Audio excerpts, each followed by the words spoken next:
kabar semuanya? Semoga semua jemaat diberkati Tuhan, disertai Tuhan, dilimpahi segala kemuliaan Tuhan. Saudaraku yang terkasih, tema ibadah pada pagi hari ini adalah Most Importance of One Man, atau kalau kita bahasa Indonesia kan adalah nilai terpenting seorang manusia. Saudaraku yang terkasih, apapun yang dilakukan Tuhan pada kita dan di dalam kita selalu dimaksudkan untuk ditunjukkan atau menunjukkan sesuatu kepada dunia di mana kita hidup. Karenanya, tanpa adanya perubahan hidup dan buah-buah pertobatan yang nyata, maka kekristenan kita akan menjadi sia-sia. Tidak peduli seberapa kaya, seberapa pintar dan hebatnya kita. Kita hidup di era kesatuan memegang peranan yang sangat penting.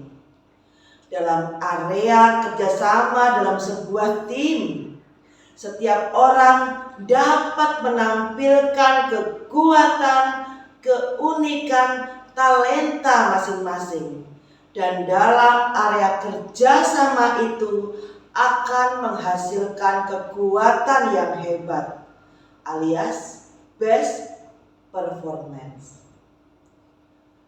Kita akan membagi menjadi 3 bagian dalam khotbah ini. Yang pertama adalah Adam dan Kristus. Ayo kita lihat di Roma 5 ayat 12. Sebab itu sama seperti dosa yang telah masuk ke dalam dunia oleh satu orang, dan oleh dosa itu juga maut, demikianlah maut itu telah menjalar ke semua orang, karena semua orang telah berbuat dosa. Ayat 13, sebab sebelum hukum Taurat ada, telah ada dosa di dunia ini, tetapi dosa itu tidak diperhitungkan kalau tidak ada hukum Taurat. Ayat 14, sungguh pun demikian, maut telah berkuasa dari zaman Adam sampai kepada zaman Musa, juga atas mereka yang tidak berbuat dosa dengan cara yang sama seperti yang telah dibuat oleh Adam, yang adalah gambaran Dia yang akan datang. Ayat 15 yang harus kita camkan kuat-kuat di dalam pikiran kita. Tetapi karunia Allah tidaklah sama dengan pelanggaran Adam.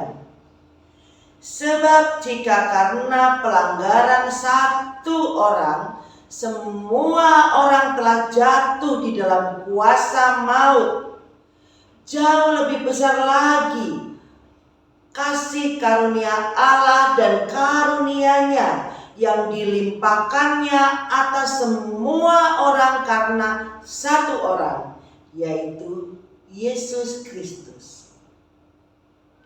16, dan karunia dan kasih karunia tidak berimbangan dengan dosa satu orang. Sebab penghakiman atas satu pelanggaran itu telah mengakibatkan penghukuman.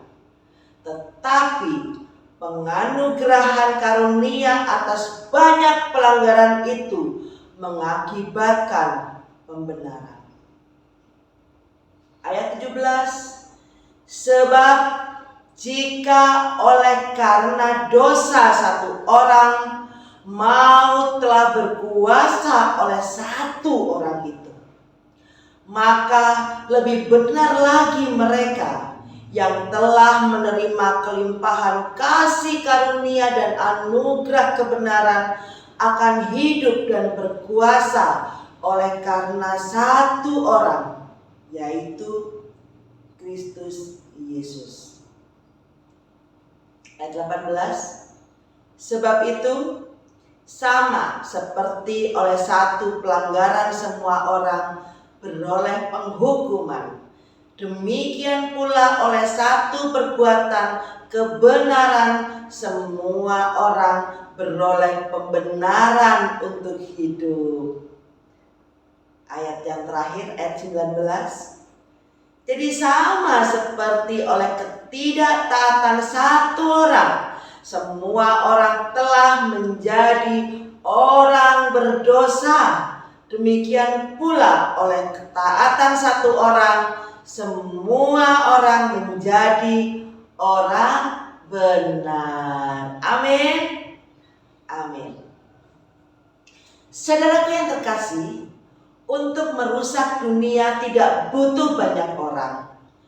Cukup satu orang saja, yaitu manusia pertama, Adam, dan itu menjalan. Kadang saya berpikir aneh, cara kerja setan itu hebat dan giat walau tidak digaji. Mengapa demikian? Apa motivasinya? Naturnya adalah mencuri, menghancurkan, dan membinasakan. Itulah natur mereka. Kepuasan iblis adalah merusak. Karena itu, jika ada manusia yang telah rusak, dalam tanda kutip berdosa, namun bertobat, maka firman Tuhan menulis bahwa itulah satu-satunya perkara yang membuat sorga bersorak-sorai. Ada satu hal lagi yang dapat merusak dunia ini, dan itu adalah cinta uang. Ingat Yudas, salah satu murid Kristus yang akhirnya jatuh karena menjual gurunya sendiri dan ditukarkan dengan 30 keping perak.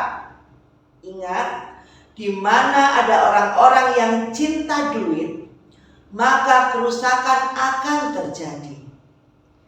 Dan ini dapat merusak keluarga, gereja, persahabatan, organisasi, bahkan pemerintahan dapat terguncang. Yesus memberikan satu pilihan antara Allah dengan Mammon pada Matius 6 ayat 24. Saudara yang terkasih, ingatlah Roma 5:15. Tetapi karunia Allah tidaklah sama dengan pelanggaran Adam. Sebab jika karena pelanggaran satu orang, semua orang telah jatuh dalam kuasa maut, jauh lebih besar lagi kasih karunia Allah dan karunia-Nya yang telah dilimpahkannya atas semua orang karena satu orang, yaitu Yesus Kristus. Adam dan Kristus dikontraskan dalam sisi yang ekstrim. Yang satu membawa kehancuran dan yang lain membawa pemulihan. Jika demikian, maka gereja sebagai perwakilan Kristus di bumi ini sudah seharusnya memberikan dampak pemulihan bagi manusia di bumi ini. Gereja menampilkan sebagai kekuatan dalam kekudusan dan kesucian. Ingat Matius 5 ayat 13 dan 14. Berbicara tentang identitas gereja sebagai garam dan terang dunia. Kalau gereja tidak menampilkan ini, maka kita bukan lagi berkiprah sebagaimana yang Tuhan inginkan bagi kita. Nah, konsep inilah yang banyak gereja tidak mengerti dan tidak mengerjakan tanggung jawab ini. akhirnya kita tidak dapat memberikan dampak apapun bagi dunia ini. Semakin lama, dunia semakin tenggelam dalam kegelapan. Sebab gereja sebagai terang sudah kehilangan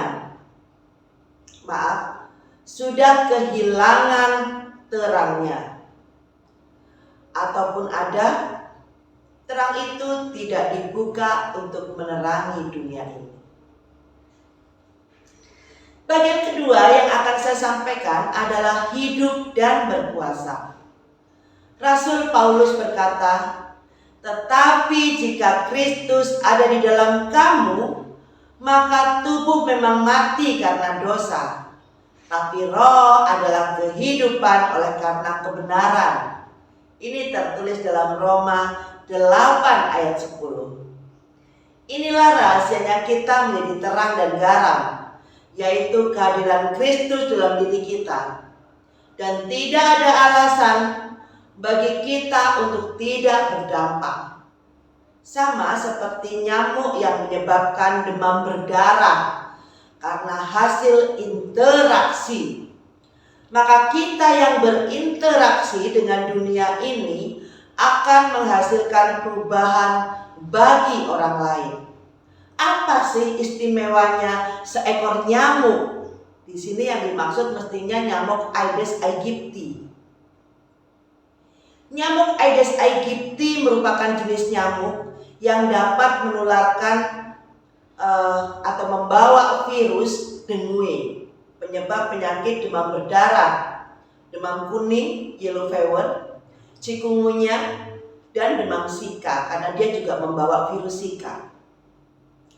Nyamuk hanyalah makhluk yang sangat kecil, tapi dampak gigitannya sangat besar. Banyak kematian yang terjadi karena penyakit-penyakit yang saya sebutkan di atas tadi. Umurnya lebih pendek daripada manusia. Untuk jantan hanya sekitar 14 hari, untuk betina sekitar 1 bulan. Radius hidupnya juga kecil alias areanya sangat terbatas. Ia cukup menempel beberapa detik atau menit di kulit kita, namun dampaknya luar biasa. Semoga kita sadar, saudara, jika nyamuk yang serba terbatas ini bisa memberikan pengaruh yang dahsyat, apalagi kita sebagai garam dan terang dunia ini. Pastikan Kristus tinggal di dalam hidup kita, supaya hidup kita menjadi efektif bagi kemuliaan Raja kita. Yang ketiga adalah kita dibenarkan. Sebab itu sama oleh suatu pelanggaran, semua orang beroleh penghukuman. Demikian pula oleh satu perbuatan kebenaran, semua orang beroleh pembenaran untuk hidup. Jadi, sama seperti oleh ketidaktaatan satu orang, semua orang menjadi orang yang berdosa. Demikian pula oleh ketaatan satu orang, semua orang menjadi orang benar. Saya akan ulang satu ayat yang ke-18. Sebab itu, sama seperti oleh satu pelanggaran, semua orang beroleh penghukuman. Demikian pula oleh satu perbuatan kebenaran, semua orang beroleh pembenaran untuk hidup. Amin. Amin. Sebelum dilahirkan kembali, kita semua memiliki natur dosa Adam. Karena satu pelanggaran Adam, maka semua orang beroleh penghukuman. Demikian juga oleh satu perbuatan kebenaran Kristus, maka semua orang beroleh pembenaran untuk hidup. Jadi sama seperti oleh ketidaktaatan Adam, maka semua telah menjadi orang yang berdosa. Demikian pula oleh ketaatan Kristus, semua orang menjadi benar. Ingat saudaraku yang terkasih, kita ini adalah Christ likeness, bukan Adam likeness. Tuhan Yesus memberkati. Salam damai.